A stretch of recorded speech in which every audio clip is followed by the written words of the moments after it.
Mi vergüenza me sepultó.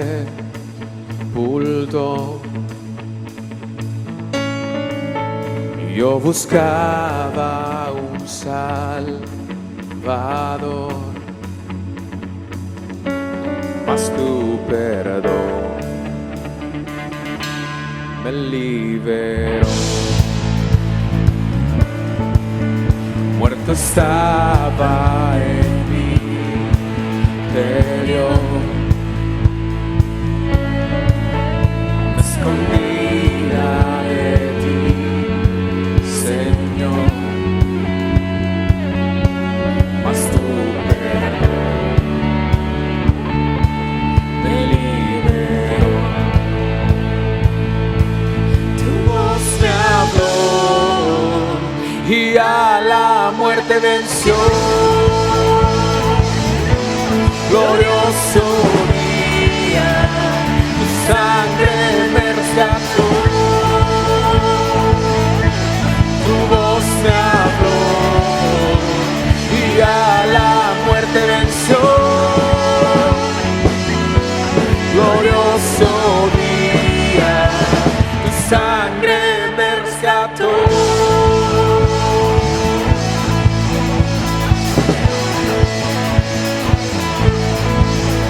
Ahora libre soy en tu amor, es tu gracia la que me salvó, mas tu perdón a mí me liberó. Tu voz me habló y a la muerte venció. Glorioso día, tu sangre me rescató.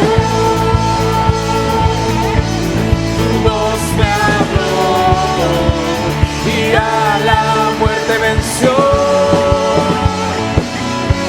Glorioso día, tu sangre me rescató.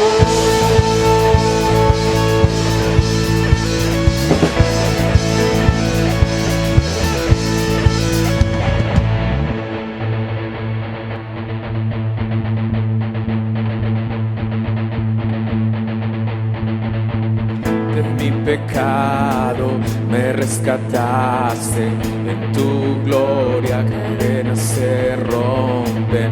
Vivía solo y sin consuelo, ahora soy ciudadano del cielo. Tú me sanaste estando herido, Jesús, por tu amor yo respiro. Tengo futuro, ahora veo, porque tu voz me habló y a la muerte venció. Glorioso día, tu sangre me rescató. Tu voz me habló y a la muerte venció. Glorioso día, tu sangre me rescató.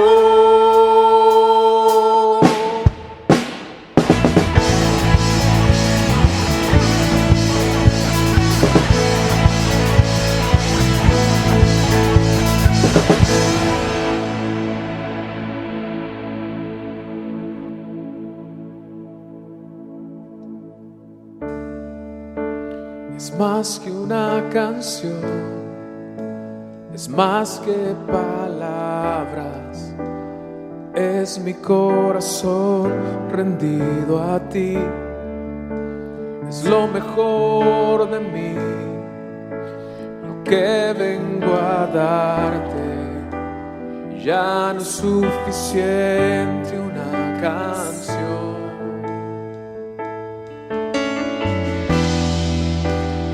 Que tú me pidas, yo te quiero dar. No vengo a pedir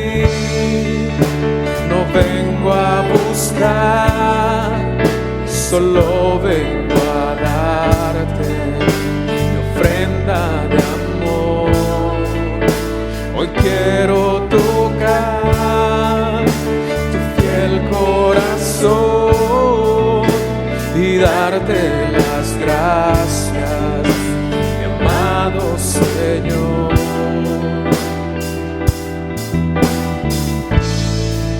Hoy te vengo a bendecir, a ti, a ti.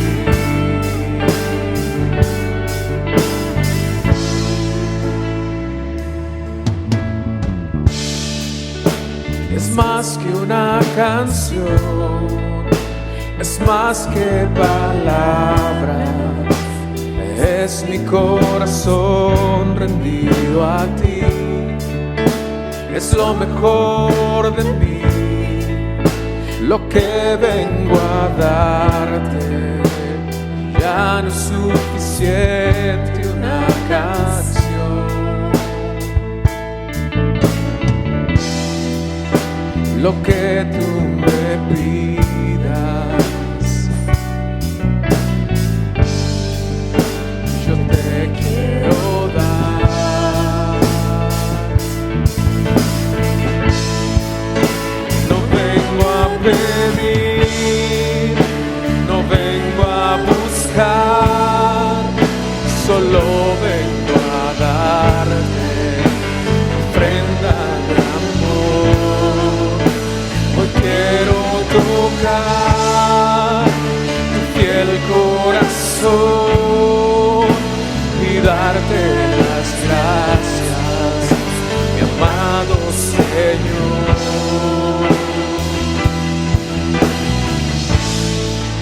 Hoy te vengo a bendecir, a ti,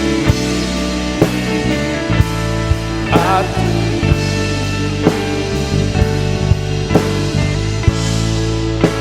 No vengo a pedir, no vengo a buscar, solo vengo a darte mi ofrenda de amor.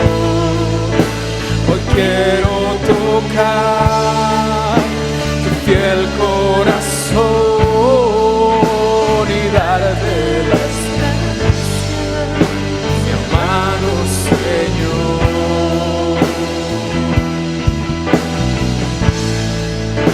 Te vengo a bendecir, a ti,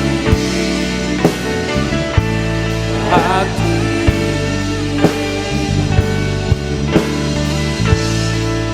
Hoy te vengo a bendecir, a ti, a ti.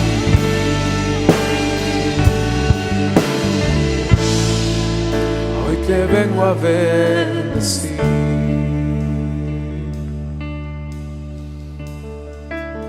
Sí, Jesús, venimos a bendecirte.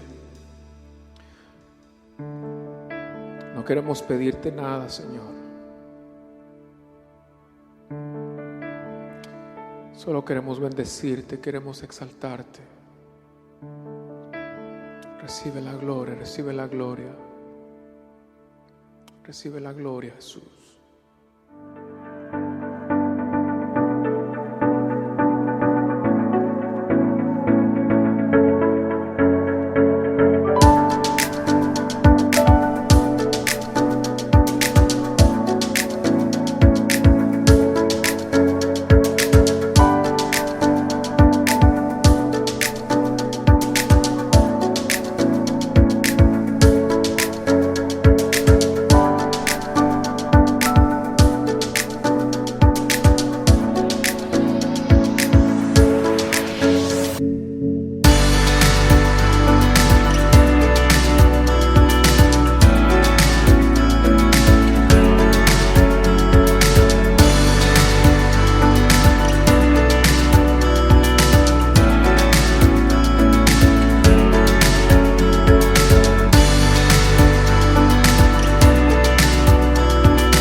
Hola a todos, qué bendición volvernos a encontrar el día de hoy.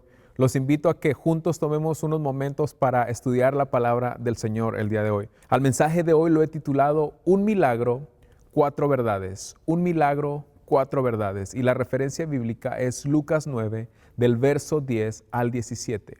Por favor, acompáñeme a leer los dos primeros versos para ver de qué se trata esta historia. Cuando regresaron los apóstoles, le relataron a Jesús lo que habían hecho. Él se los llevó consigo y se retiraron solos a un pueblo llamado Betsaida. Pero la gente se enteró y los siguió. Él los recibió y les habló del reino de Dios. También sanó a los que lo necesitaban. Este evento que nos narra Lucas en esta ocasión también está registrado en los otros 3 evangelios. Aparte de la crucifixión y de la muerte de Jesús, este es el único evento que se encuentra en los 4 evangelios. En el contexto de los versos 10 y 11 que acabamos de leer, en los primeros versículos del capítulo 9, Jesús había enviado a los 12 discípulos a predicar las verdades del reino de Dios a diferentes lugares de la región. Los envió a predicar y con ello les dio autoridad para sanar a los enfermos, dice el texto. En el verso 10 vemos a los discípulos regresar de la misión que Jesús les había encomendado. Cuando regresaron, Jesús los llevó a un pueblo llamado Betsaida. Marcos, en su relato de esta misma historia, dice que la intención de Jesús era llevarlos a un lugar para que descansaran. La intención de Jesús era llevar a los discípulos a un lugar apartado para que descansaran. Los discípulos habían regresado de una jornada extensa de trabajo, habían recorrido muchos kilómetros predicando el evangelio. Y en ese tiempo la gente viajaba a pie o montando animales, en caballos o en burro, a veces en camellos. Y los caminos eran de tierra, eran caminos pedregosos. Jesús sabía que sus discípulos estaban cansados. Y sabía que estaban cansados no solo físicamente, también estaban agotados emocionalmente.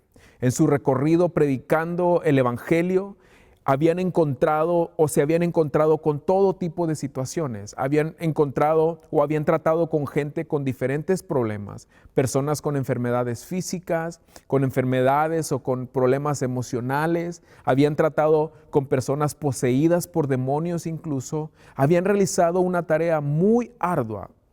Además, Juan el Bautista acababa de morir decapitado por órdenes de Herodes. Eso sin duda alguna afectó las emociones de los discípulos. También los discípulos, en su misión de predicar las verdades del reino de Dios, habían encontrado mucha oposición. Una muestra de lo fuerte de la oposición a las verdades del reino de Dios fue precisamente la muerte de Juan el Bautista. El ambiente hacia los que predicaban las verdades del reino de Dios era un ambiente hostil. Los discípulos estaban cansados y Jesús lo sabía. Sabía el estado físico y emocional en el que se encontraban sus discípulos. Así que cuando regresaron, la intención de Jesús era irse con sus discípulos a un lugar apartado para que ellos pudieran descansar. Pero el verso 10 dice que la gente se enteró a dónde se iba Jesús y sus discípulos, y dice el texto que la gente fue siguiendo a Jesús y a los discípulos. Cuando Jesús vio la necesidad de la gente que los seguía, no dudó en recibirlos, en atenderlos. Jesús hizo una pausa en sus planes de descansar y dice el texto que fue Jesús quien los recibió. Eso pareciera indicar que mientras los discípulos descansaban, Jesús fue quien atendió a la gente que lo buscaba. Eso es solo una probabilidad de lo que pudo haber pasado. Mateo y Marcos en su relato dicen que cuando Jesús vio a la multitud, tuvo compasión de ellos. Marcos agrega que Jesús vio a la gente y tuvo compasión de ellos porque eran como ovejas sin pastor. La palabra compasión que usa Marcos en el original implica que las entrañas, lo más íntimo de una persona, es impactado, es movido al ver el dolor y el sufrimiento de los demás. Cuando Jesús vio la necesidad de la gente, sintió en su propio ser la necesidad y el dolor de esa gente. Sus entrañas fueron movidas a misericordia al ver la necesidad de la gente que lo seguía. Y aunque en la multitud había muchas necesidades físicas, la necesidad más grande que tenía esa gente era la necesidad espiritual, la necesidad del alma. Como lo vamos a ver en unos momentos, Jesús también se interesa en las necesidades físicas o materiales de las personas.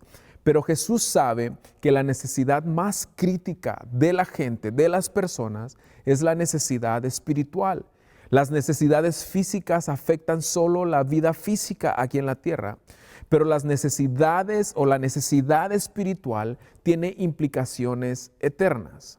Al ver la necesidad espiritual de la gente, Jesús empezó a enseñarles las verdades del reino de Dios, dice el texto. Ahora, ¿por qué Jesús, cuando vio la necesidad espiritual de la gente, empezó a enseñarles las verdades del reino de Dios? Bueno, porque las verdades del reino de Dios, es decir, la palabra de Dios, las escrituras, son la respuesta a la necesidad espiritual de la gente. La palabra de Dios, las verdades inspiradas por Dios, son las únicas que pueden verdaderamente satisfacer la necesidad espiritual de los seres humanos. Cuando Jesús ve la necesidad de la gente, comienza a hablarles, comienza a enseñarles las verdades del reino de Dios. Y además de hablarles, de enseñarles las verdades del reino de Dios, Jesús también sanaba a los que sufrían de alguna enfermedad. Leamos el verso 12 para ver qué pasa después. El verso 12 dice: al atardecer se le acercaron los 12 y le dijeron: despide a la gente para que vaya a buscar alojamiento y comida en los campos y pueblos cercanos, pues donde estamos no hay nada.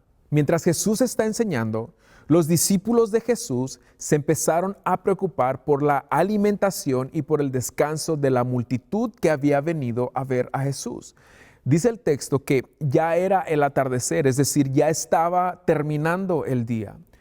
La gente a la que Jesús estaba enseñando habían ido a verlo de diferentes ciudades, habían recorrido largas distancias y, como lo mencioné hace un momento, en ese tiempo la gente viajaba a pie o montando algún animal. Viajaban por caminos montañosos, por caminos de terracería. Había enfermos entre la multitud que, a pesar de sus padecimientos, habían hecho el esfuerzo de llegar hasta donde estaba Jesús. Según el relato, en esta ocasión se encontraban en un lugar desierto. Mateo y Marcos en su relato dicen que estaban en un lugar apartado, un lugar desierto, lejos de cualquier pueblo o de cualquier aldea. Cuando los discípulos se dieron cuenta del hambre y del cansancio de la multitud, se acercaron a Jesús para comunicárselo. Algo que llama la atención es la forma en que los discípulos se dirigen a Jesús en esta ocasión. Los discípulos no fueron a Jesús para preguntarle qué hacer acerca de la situación, acerca de lo que ellos consideraban un problema. Los discípulos se acercaron a Jesús para decirle qué hacer. Le dieron una orden, le dijeron qué hacer. Por un momento los discípulos olvidaron que el Señor era Jesús, no ellos. Olvidaron que nosotros no le decimos a Jesús qué hacer, es al revés. Lo que los discípulos hicieron en esta ocasión es algo que muchas veces también hacemos nosotros, ustedes y yo, cuando estamos enfrentando muchas veces algún problema, alguna situación difícil en nuestra vida. Le exponemos a Jesús nuestro problema y muchas veces pretendemos ser más sabios y más inteligentes que Jesús y tratamos de decirle a Jesús cómo debe resolver nuestros problemas. Le presentamos a Dios el problema y muchas veces, consciente o inconscientemente, pretendemos indicarle a Dios, decirle a Dios cómo resolver ese problema. Los discípulos vieron la situación y se acercaron a Jesús para decirle qué hacer, para decirle cómo solucionar el problema. Los discípulos le dijeron a Jesús: despide, es decir, manda, envía a la gente para que vaya a buscar alojamiento y comida en los campos y pueblos cercanos. Y luego le dijeron: pues donde estamos no hay nada. Los discípulos le dijeron a Jesús: Jesús, estamos en un lugar desierto. No hay donde se pueda conseguir comida. Así que lo mejor es que mandes a la gente a los pueblos de alrededor para que consigan comida y un lugar para descansar. Ahora, veamos qué responde Jesús a lo que los discípulos le dijeron. Esto dice la primera parte del verso 13. Denles ustedes mismos de comer, les dijo Jesús. Después de escuchar la solución que los discípulos tenían, Jesús les dice, no voy a mandar a nadie a ningún lugar. Ustedes denles de comer, les dijo Jesús. Uno bien pudiera interpretar las palabras de Jesús como, no, ustedes no me dicen a mí qué es lo que debo hacer. La cosa es al revés. Yo soy el que les dice a ustedes qué hacer. Yo soy el Señor, no ustedes. Y como vemos, la solución de Jesús al problema fue totalmente contraria a la solución que los discípulos tenían. De la misma manera, muchas veces las soluciones de Dios a nuestros problemas y a los retos que enfrentamos no son las soluciones que nosotros creemos que deben ser. Muchas veces Dios obra en nuestra vida de una forma contraria a la que nosotros pensamos que iba a obrar. Muchas veces las soluciones de Dios son a la inversa de lo que nosotros creemos que deben ser. Cuando eso sucede, lo mejor que los hijos de Dios podemos hacer es confiar en que las soluciones de Dios siempre son las mejores soluciones para nosotros. Debemos confiar en que los métodos, en que los procesos y los planes de Dios son siempre mejores, mucho mejores que los nuestros. Los discípulos le dijeron a Jesús, esta es la solución, Jesús. Manda a la gente a que vaya a otro lado a descansar y a buscar comida. Esa era la solución en la que los discípulos, en la que ellos pensaron. Pero Jesús les dice, no, la solución es esta, ustedes denles de comer. Cuando los discípulos escucharon lo que Jesús les dijo, cuando ellos oyeron a Jesús dándole las instrucciones acerca de lo que quería Jesús que hicieran, cuando escucharon la orden de Jesús, ellos respondieron de la siguiente manera. Leamos el verso 13 y la primera parte del verso 14. Denles ustedes mismos de comer, les dijo Jesús. No tenemos más que 5 panes y 2 pescados, a menos que vayamos a comprar comida para toda esta gente, objetaron ellos, porque había allí unos 5,000 hombres. La solución de Jesús a la situación que estaban viviendo no era una solución lógica, no era una solución con sentido común, no era una solución racional y no lo era por varias razones. Primero, solo tenían 5 piezas de pan y 2 pescados. Lucas no nos da detalles de la clase de pan que era, pero Juan en su relato nos dice que esas 5 piezas de pan eran de cebada, era pan de cebada. Ahora, el pan de cebada era un tipo de pan de más o menos el tamaño de una tortilla de maíz, y el pan de cebada era pan que comía la gente de pocos recursos económicos, la gente más pobre. Y eso era debido a que la cebada era el grano más barato de todos los granos. La cebada costaba 1/3 de lo que costaba el trigo. Algunos escritores judíos decían que el pan de cebada era comida para bestias, o que la cebada era comida para bestias. En el Primera de Reyes, capítulo 4, hay una referencia incluso a eso, a que la comida o a que la cebada era comida para los caballos. Aunque la cebada es un alimento con algunas propiedades beneficiosas, en los tiempos bíblicos el pan de cebada era visto como algo insignificante, algo de muy poco valor, de muy poca calidad. Ese era el tipo de pan que tenían. Aparte de las 5 piezas de pan de cebada, lo otro que tenían los discípulos eran 2 pescados. Y los pescados que se mencionan no eran pescados de gran tamaño. La versión Reina Valera usa la palabra pececillos para referirse a esos 2 pescados. Eran unos peces muy pequeños, probablemente del tamaño de una sardina. La gente en ese tiempo secaba y salaba esos peces para que pudieran durar algunos días, para que se preservaran, para que no se echaran a perder. Como podemos ver, lo que los discípulos tenían no solo era poco en cantidad, también era poco en calidad. Solo tenían 5 panes y no solo eran 5, también eran considerados de muy baja calidad. También tenían solo 2 pescados muy pequeños que tampoco eran de la mejor calidad. Los discípulos le dijeron a Jesús: a menos que vayamos a comprar comida, lo que tenemos no nos va a alcanzar para nada. Pedirle que ellos le dieran de comer a la multitud no era algo lógico para los discípulos, no era algo que les hiciera sentido. Primero, por la cantidad de comida que tenían. Segundo, lo que Jesús les estaba pidiendo hacer no tenía sentido por la cantidad de gente que tenían que alimentar. Lucas dice que había 5,000 hombres. Y aunque Lucas dice que eran 5,000 hombres, Mateo en su relato dice que eran 5,000 hombres sin contar las mujeres y los niños. Se cree que la multitud era de entre 10,000 y 15,000 personas. Algunos comentaristas bíblicos creen que pudieron ser hasta 25,000 personas. Piensen eso, hasta 25,000 personas. Número 1, tenían solo 5 piezas de pan y solo 2 pescados pequeños. Número 2, era una cantidad enorme de gente a la que tenían que alimentar. Visto desde la lógica, desde el sentido común, desde el razonamiento, 5 piezas de pan y 2 sardinas no servían de nada. Los discípulos le dijeron a Jesús: a menos que vayamos a comprar comida, lo que tenemos no es suficiente para alimentar a tanta gente.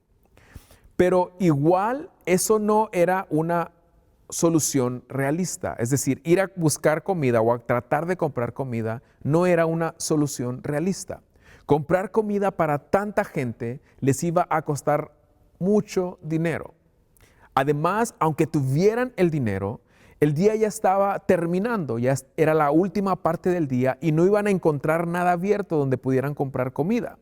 Y aunque hubiera un lugar abierto, ningún negocio, ninguna panadería, ninguna pescadería iba a tener en ese momento comida suficiente para alimentar a miles y miles de personas. O sea que ir a comprar comida tampoco era una buena solución. Los discípulos le dijeron a Jesús: Jesús, no hay manera de que nosotros le podamos dar de comer a esta gente, a esta multitud. Leamos la última parte del verso 14 para ver qué les respondió Jesús a sus discípulos. Pero Jesús dijo a sus discípulos: hagan que se sienten en grupos como de 50 cada uno. Después de escuchar lo que los discípulos le dijeron, Jesús, por lo que leemos en el texto, ignoró, hizo caso omiso a los argumentos que los discípulos le expusieron. Después de escuchar a los discípulos decir: no se puede, Jesús ignora eso y les dice: pídanle a la gente que se siente en grupos de 50 personas. Cuando los discípulos le dijeron a Jesús: no se puede, Jesús les dijo: sí se puede. Y enseguida Jesús les da a sus discípulos una estrategia, su estrategia. Jesús le da a sus discípulos un plan, su plan. Jesús les dice: muchachos, esto es lo que vamos a hacer. Organicen a la gente en grupos de 50 personas cada grupo, y mientras los discípulos no sabían qué hacer ante la situación, Jesús tenía la estrategia perfecta para alimentar a cada una de las personas de la multitud. Veamos qué sigue pasando en el relato. El verso 15 dice lo siguiente: así lo hicieron los discípulos y se sentaron todos.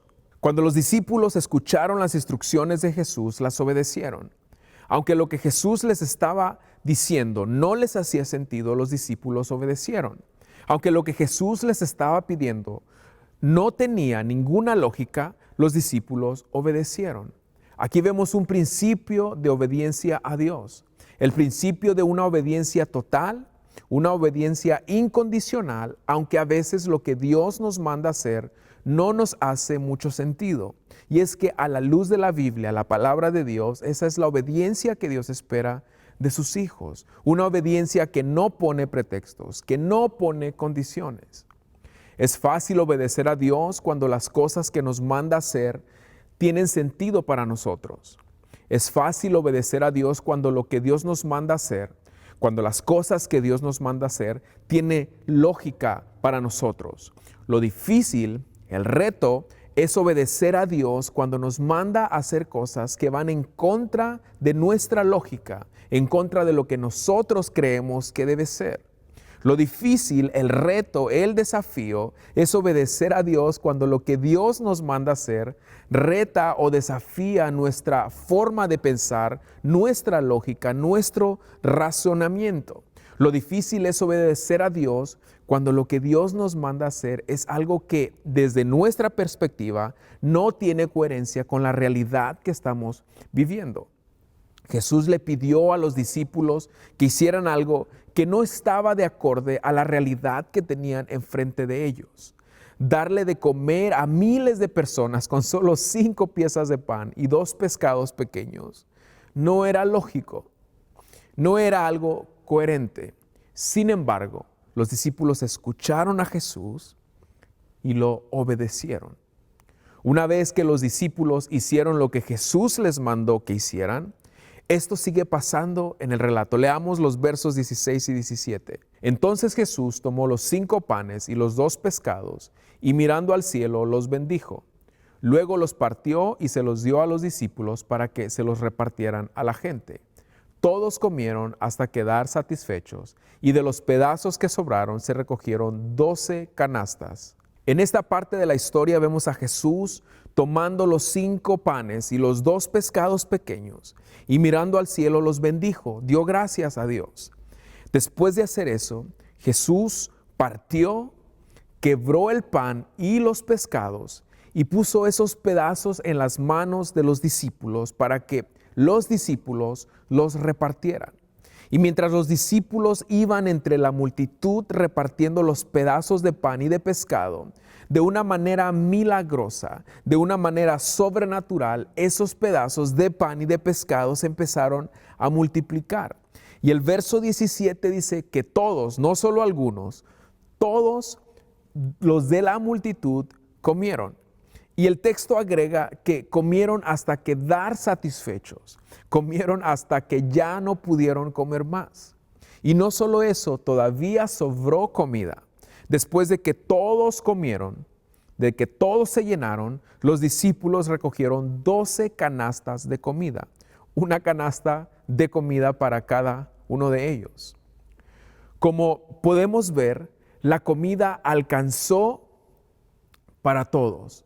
Nadie de la multitud se quedó sin comer. Todos fueron saciados. Cada uno de esas personas que estaban ahí pudieron comer hasta quedar satisfechos. ¡Qué gran milagro de Jesús! De este milagro de Jesús podemos aprender muchas verdades muy importantes y relevantes para nuestra vida. Pero por cuestión de tiempo, permítame mencionar solo 4 de esas verdades que podemos aprender de este relato. La primera verdad que aprendemos de este relato de Lucas es que la necesidad de la gente es real. En este relato vemos a una multitud necesitada, una multitud con necesidades espirituales y con necesidades también físicas. Aunque esta historia que nos narra Lucas sucedió hace más de 2000 años, y aunque vivimos en una época diferente, y aunque muchas cosas han cambiado, algo que no ha cambiado es la necesidad que el mundo tiene de Jesús. Estemos o no conscientes, lo reconozcamos o lo ignoremos, la necesidad que la gente tiene de Jesús es real. No importa en el lugar donde nos encontremos, en todos lados hay gente a nuestro alrededor que necesita del amor y de la gracia de Dios. La necesidad de la gente de Dios es real, aunque a veces ellos mismos no lo reconozcan.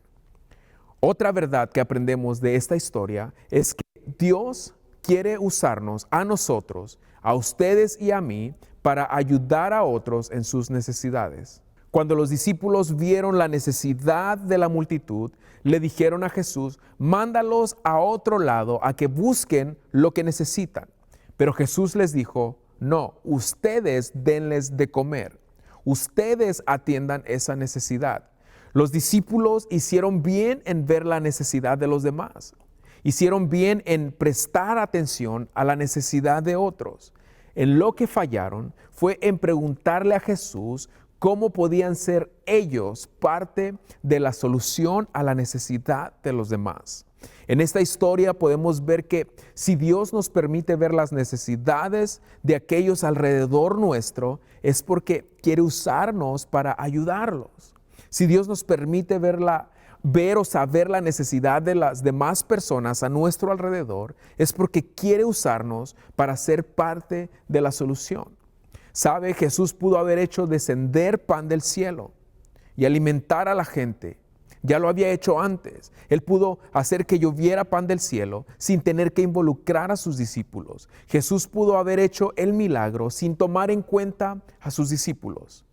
Él tiene el poder para hacerlo. Pero Jesús no necesitó, quiso que sus discípulos fueran parte de ese milagro. Es increíble saber que Jesús nos usa para ayudar a otros en sus necesidades, y lo hace no porque nos necesite. Dios va a hacer su obra con o sin nosotros, pero Él desea que sus hijos seamos parte activa de lo que Él está haciendo.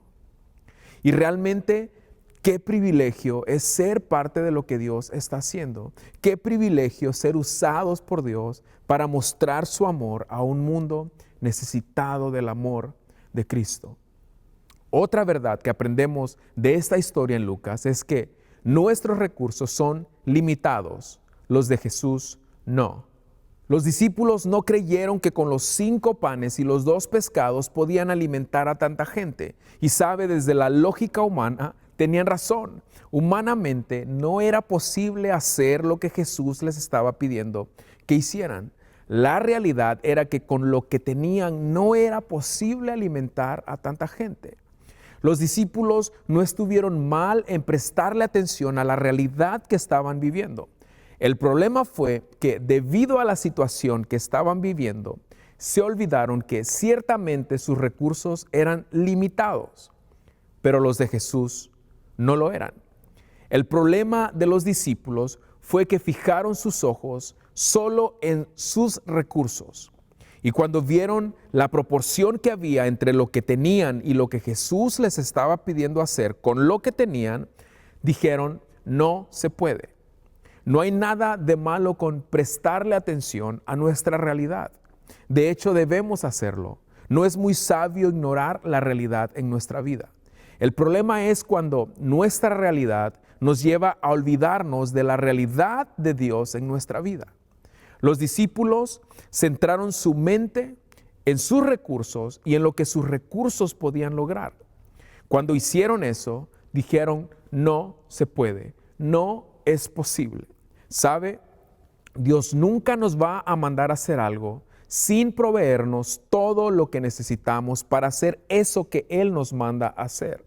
Si Dios nos permite ver la necesidad de otros para usarnos, para ayudar con esas necesidades, debemos confiar en que Dios nos va a proveer los recursos para hacerlo. A veces Dios nos usa para ayudar a la gente en sus necesidades espirituales, en sus necesidades emocionales, y otras veces Dios nos usa para ayudar a la gente en sus necesidades físicas, en sus necesidades materiales, a veces dando un plato de comida, a veces es comprándole ropa a alguien o cualquier otro artículo que atienda a las necesidades físicas de las personas. Pero sea cual sea el caso, Dios siempre nos proveerá los recursos para ser de bendición a otros. Siempre que estemos dispuestos a ser usados por Dios, Él siempre nos dará los recursos, los medios, las formas, las estrategias, las oportunidades y todo lo que sea necesario para ser de bendición a otros. No olvidemos que nuestros recursos son limitados, pero no los recursos de Jesús. La verdad número 4 que aprendemos de esta historia es que si depositamos lo que tenemos en las manos de Dios, veremos milagros. Aunque Lucas no lo registró, Juan en su relato nos dice de dónde procedían las 5 piezas de pan y los 2 pescados. Juan nos dice que el pan y los pescados eran de un adolescente, de un joven que estaba entre la multitud. Era la comida que aquel jovencito había llevado para comer cuando le diera hambre. Juan registra que Andrés, uno de los 12 discípulos, encontró a ese joven que tenía los 5 panes y los 2 peces y se lo llevó a Jesús. Aquel joven estuvo dispuesto a poner en las manos de Jesús lo que tenía. Como lo mencioné en la primera parte de la enseñanza, la comida era poca en cantidad y también en calidad. Pero cuando esas 5 piezas de pan y esos 2 pescados pequeños fueron puestos en las manos de Jesús, fueron usados por Jesús para realizar uno de los milagros más grandes de la historia. Los panes y los peces no tenían ningún valor ante los ojos de los demás, pero una vez que estuvieron en las manos de Jesús, adquirieron un valor sobrenatural. ¿Saben? No es lo mucho o lo poco que tenemos, es en las manos de quien ponemos lo que tenemos. Es importante notar que los panes y los peces se multiplicaron solo cuando fueron puestos en las manos de Jesús. Cuando ponemos en las manos de Jesús lo que tenemos, sea poco o sea mucho, Jesús lo usa para obrar milagros en tu vida y en mi vida, y a través de eso Dios también bendice a otros, a aquellos que están a nuestro alrededor. Si quieres que tus habilidades, que tus dones, que tus talentos, que tus recursos se multipliquen para ser usados en el reino de Dios, ponlos en las manos de Jesús. Y tú te vas a sorprender de lo que Dios puede hacer en ti y a través de ti. Si ponemos lo que tenemos en las manos de Dios, Dios nos sorprenderá con grandes milagros, y no solo a nosotros, sino a aquellos alrededor nuestro. Oremos. Señor Jesús, gracias este día por tu palabra. Dios, gracias por hablarnos este día a través de las Escrituras, a través de las verdades inspiradas por ti, Señor. Señor, gracias por este recordatorio para algunos y por este nuevo aprendizaje para otros. Padre, de que no importa cuánto tengamos, si lo ponemos en tus manos, Señor, tú obrarás milagros. Señor, por favor te pido que nos ayudes a recordar todos los días estas verdades que aprendemos de esta historia. Señor, número 1, que la necesidad es real. Hay gente necesitada de ti. Señor, por favor te pido que nos haga, Señor, estar conscientes todos los días de esa realidad, de que la gente está necesitada de ti, Señor. Señor, también ayúdanos a recordar todos los días la verdad de que tú nos quieres usar a nosotros para ayudar a los demás en sus necesidades, Señor. Ayúdanos a tener los ojos abiertos todos los días, Señor, y ayúdanos todos los días a preguntarte cómo puedo yo ser parte de lo que tú estás haciendo. Señor, también yo te pido que todos los días, Señor, nos recuerdes que nuestros recursos son limitados, ciertamente, pero que tus recursos son ilimitados, Señor. Padre, que en nuestras fuerzas, en nuestros medios, no hay mucho que podamos lograr. Y que a veces, así como los discípulos, nos sentimos incapaces, Señor. Pero yo te pido que nos recuerdes todos los días que no son nuestros recursos, son tus recursos, Señor. Señor, solamente te pedimos que nos ayudes a confiar en ti. Señor, también ayúdanos a poner todos los días en tus manos todo aquello, Señor, que está en nuestra vida, Señor, todos los talentos, las habilidades, los dones que tú nos has dado, Señor. Ayúdanos, Señor, a ponerlo todo en tus manos, porque es ahí donde tú lo multiplicarás y es ahí donde tú, Señor, lo usarás para obrar milagros en nuestra vida y en la vida de los demás a nuestro alrededor. Señor, gracias por tu palabra el día de hoy, en el nombre de Jesús. Amén. Oro que tengan todos una semana de mucho éxito en el Señor, iglesia. Si el Señor lo permite, nos encontraremos la próxima semana. Bendiciones.